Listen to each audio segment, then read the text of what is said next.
Margaret Richardson had been married to Robert for 38 years. She was 63 now. With silver hair she wore in a neat bob and warm brown eyes that had seen both joy and sorrow. Robert was 65, a retired accountant with a kind face and gentle hands that had held hers through decades of life. Their son, Daniel, was 35. He worked downtown as an architect and had married Claire 3 years ago. Claire was 32, petite with auburn hair, and Margaret had welcomed her like the daughter she'd never had. That Tuesday morning started like any other. Margaret was in her kitchen, sunlight streaming through the yellow curtains she'd hung 20 years before. She was packing Daniel's lunch. He'd mentioned the night before that he had a big presentation and wouldn't have time to grab anything. Claire was supposed to do it, but she'd left early for a doctor's appointment.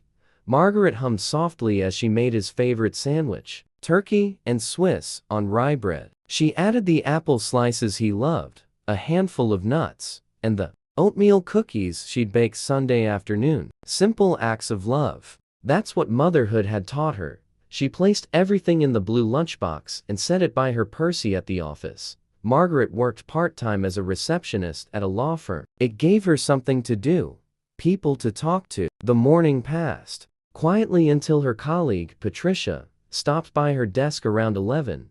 Patricia was younger, maybe 45, with sharp eyes that missed nothing. She glanced at the lunchbox on Margaret's desk. "Taking lunch late today?" Patricia asked. "Oh, that's for Daniel," Margaret smiled. "Claire had an appointment, so I made it for him. I'm dropping it off on my lunch break." Patricia picked up the lunchbox, then set it down quickly. Her face had gone pale, actually pale. She gripped the edge of Margaret's desk. "Patricia, are you all right?" Patricia's voice came out strangled. "Margaret, I think you need to take that to Daniel right now, not later, right now." "Why? What's wrong?" Patricia's eyes were wide, almost frightened. "I can't explain. Please trust me. Take your son to the hospital immediately." Margaret's heart began to pound. "The hospital? Patricia, you're scaring me. What are you talking about?" "I can't tell you why," Patricia whispered. "But if you love your son, you'll do it. Right now, Margaret. Please." Margaret's hands shook as she drove to Daniel's office. Patricia's words echoed in her mind. The fear in her voice had been real. Whatever was wrong, it was serious. She found Daniel in his office, bent over blueprints. "Mom?" He looked up, surprised. "What are you doing here?" "We need to go to the hospital." "What? Why? Are you okay?" Margaret's voice trembled. "I don't know how to explain this, but someone I trust told me you need to be seen by a doctor right now, Daniel. Please don't argue with me." Daniel studied his mother's face. He'd never seen her like this. Frightened. "Urgent." "Okay," he said quietly. "Let me grab my jacket." At the hospital, the emergency room doctor was skeptical at first, but Margaret insisted on blood work, full toxicology screening.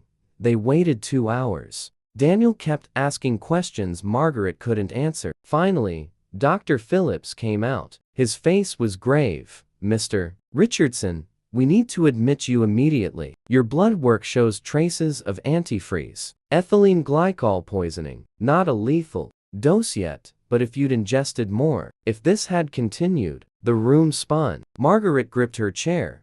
"Antifreeze?" Daniel's voice was hollow. "How?" "Usually through food or drink," Dr. Phillips said. "We need to start treatment right away. You were very lucky you came in when you did."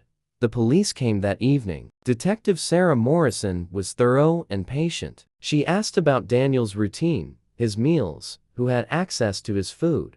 "My wife makes my lunches," Daniel said slowly. His face had lost all color. "Claire, she makes them every morning." Margaret felt like her heart was breaking. No, that can't be right. There must be some mistake." But Detective Morrison was already making notes. "We'll need to speak with your wife, Mr. Richardson, and we'll need to examine your home."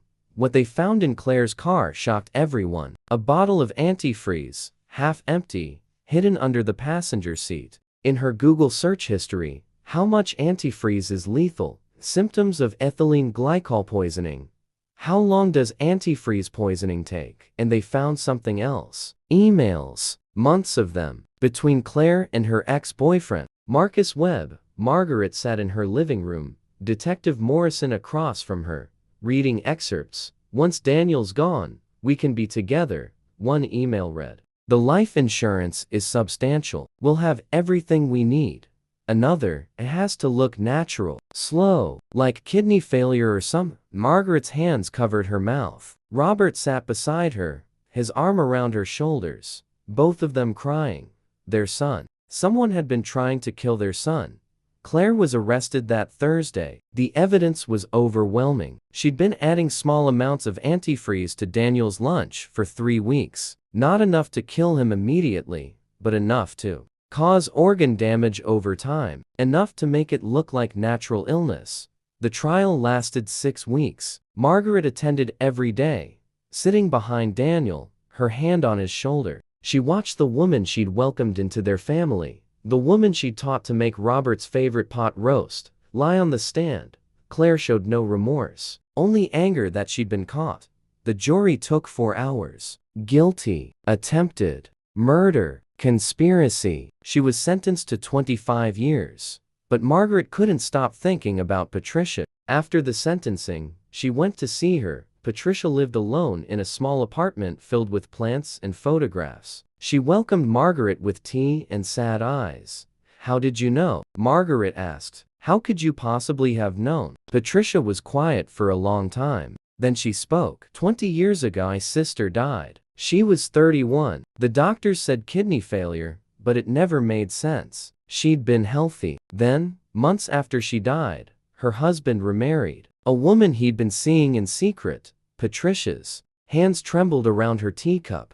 Years later, I learned the truth from someone who'd worked at the hospital. They'd suspected poisoning, but could never prove it. By then, it was too late. Her body had been cremated. No evidence. Tears rolled down Patricia's cheeks. When I saw that lunchbox, something in my gut screamed at me. The way you mentioned, Claire had left early. How eager you were to help. I couldn't let it happen again. I couldn't watch another family lose someone. Margaret reached across and took Patricia's hand. You saved my son's life. I couldn't save my sister, Patricia whispered. But maybe this was meant to happen. Maybe this was why I was there that day.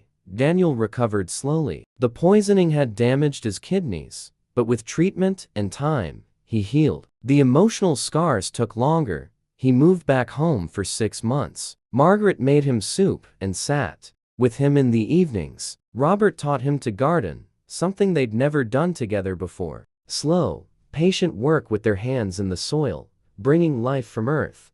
I should have seen it, Daniel said one evening, sitting on the back porch with Margaret. The signs were there. She'd become distant, cold. How did I miss it? Love makes us blind sometimes, Margaret said softly. We see what we want to see, what we hope is there. She was going to kill me, Mom, for money, for another man. Margaret took her son's hand. But she didn't. You're here, you're alive, and you'll love again someday. Real love, the kind that doesn't hurt.